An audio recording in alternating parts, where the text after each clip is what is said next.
The first adjective would be resplendent.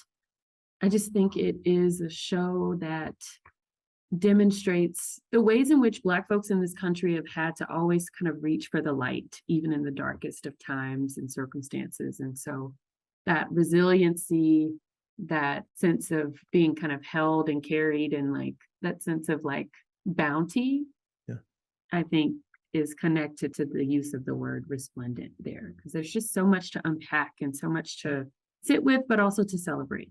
Two other words, I would say resounding, in that this show is stunning, but it's also the density of sound, and it carries through the whole exhibition. I mean, there's elements of folk songs and gospel and jazz improvisation and contemporary sort of Black melodic forms.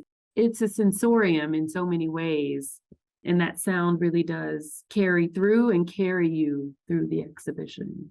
I feel like the last adjective that I would use would be maybe tender. And I say that because there will be, as you walk through the show, my hope is that you'll see things that feel familiar to you, whether it be the kind of sepia toned lusciousness of family photos, textiles, that sort of sense of the hands, things that are like handcrafted that you might find in the elders in your families, the kind of sense of heirloom objects, some of which are actually have been passed on to the artist. I'm thinking in the case of Leslie Hewitt in particular, her grandmother's crystal vessels, which are one of very few things that she has remaining from her grandmother, memory of her grandmother. Those are actually installed on the floor of the exhibition. So you'll see those. So I want people to kind of walk away with this a sense of deep tenderness and like a feeling of like kinship as they move through the exhibition.